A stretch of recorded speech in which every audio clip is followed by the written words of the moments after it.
राहुल गांधी के बस्तर लोकसभा के दौरे की तैयारियों का जायजा लेने सचिन पायलट जगदलपुर पहुंच चुके हैं। सचिन पायलट ने मां दंतेश्वरी एयरपोर्ट जगदलपुर में बताया कि कल राहुल गांधी का बस्तर लोकसभा क्षेत्र का दौरा है।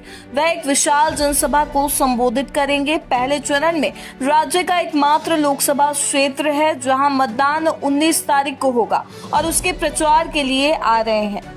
भाजपा पर निशाना साधते हुए बोला कि 10 साल में पूर्ण बहुमत की सरकार बनाने के बाद भी गरीबी कम नहीं कर पाए।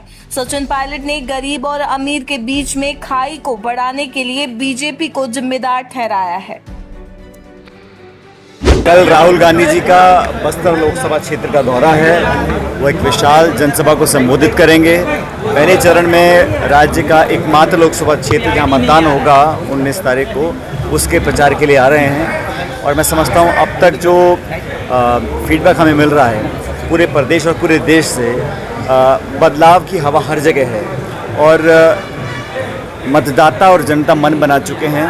खासकर छत्तीसगढ़ में यहाँ 4 महीने पहले चुनाव हुए थे, सरकार नहीं बनी, लेकिन दुर्भाग्यवश ये सरकार को छाप नहीं छोड़ पाई है, कोई वादे पूरे नहीं हुए हैं। और पिछले 10 साल से जो केंद्र की सरकार है उसका भी आकलन जनता कर रही है। और मैं ऐसा मानता हूँ कि सब लोग चाहते हैं कि 10 साल की रिपोर्ट कार्ड पर चर्चा हो। किसान, बेरोजगार, नौजवान, उद्योग, निवेश, महंगाई, हर वर्ग के व्यक्ति आज जवाब मांग रहे हैं और अभी भी भाजपा के साथी आकर आगे का आश्वासन देते हैं। मैं समझता हूँ बिल्कुल गलत है।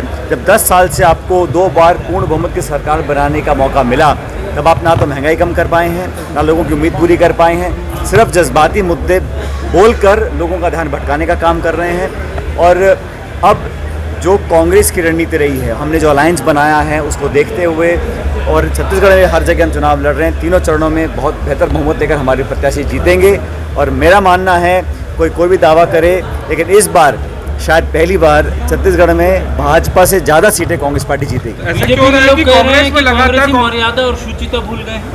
ऐसा कुछ नहीं है। मुझे लगता है कि भाजपा के साथियों को भी अपने गिरबान में झांकना चाहिए और जिस शब्दावली का प्रयोग आज से पहले हो चुका है शायद नहीं करना चाहिए। हम लोग सिद्धांत की, मूल्य की और प्रशासन की मूल्यांकन वाली राजनीति करते हैं। मैं तो चाहता हूं कि ये चुनाव प्रचार जो हो रहा है उसमें सभ्यता बरती जाए और विनम्रता के साथ, पारदर्शिता के साथ चुनाव का संपन्न हो।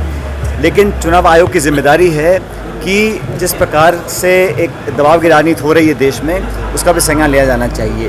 2 मुख्यमंत्रियों को आप डिटेन कर रहे हैं, कांग्रेस के खाते सीज कर रहे हैं, इलेक्ट्रल बॉन्ड से जो भाजपा ने हजारों करोड़ रुपए एकत्रित किए उन पर कोई कार्रवाई नहीं हो रही, और 1994 का नोटिस दिखाकर कांग्रेस के खाते बंद कर देना ये गलत है। और इसमें मुझे लगता है चुनाव आयोग को पारदर्शिता का प्रमाण दिखाना चाहिए। कांग्रेस जो है प्रधानमंत्री नरेंद्र मोदी के खिलाफ साजिश कर रही है, ऐसा बयान जो है भाजपा से किसने दिया ऐसा बयान? केदार कश्यप जो मंत्री है यहाँ पे, वन मंत्री। जिम्मेदार पदों पर बैठे लोगों को हर बात को नाप तोल के बोलना चाहिए, क्योंकि जनता हर शब्द का, हर वाक्य को गंभीरता से लेती है। उन्हें जवाब देना चाहिए कि इन 10 सालों में, जब 14 में सरकार बनी थी, तब क्या वादे आपने किए थे, तब देश कहाँ था। उस समय देश पे जो कर्ज था 50 लाख करोड़ का था, आज 250 लाख करोड़ का कर्ज है। ये जो कर्ज में इजाफा हुआ है इसके लिए कौन जिम्मेदार है? प्रति व्यक्ति जो हमारा कर्जा बढ़ा है, जो गरीब और अमीर की खाई बढ़ी है, जो देश में इतने सारे इन्होंने कानून बनाए, किसान के खिलाफ 3 काले कानून बनाए, नोटबंदी लेकर आए, GST लेकर आए, और जो खाई बढ़ गई अमीर गरीब की, उसके लिए बीजेपी की सरकार जिम्मेदार है। और मुझे लगता है राहुल जी कल आ रहे हैं, ऐतिहासिक सभा होगी और कवासी लखमा जी जो हमारे प्रत्याशी हैं बस्तर से, वो बड़े बहुमत के साथ जीत कर जाएंगे।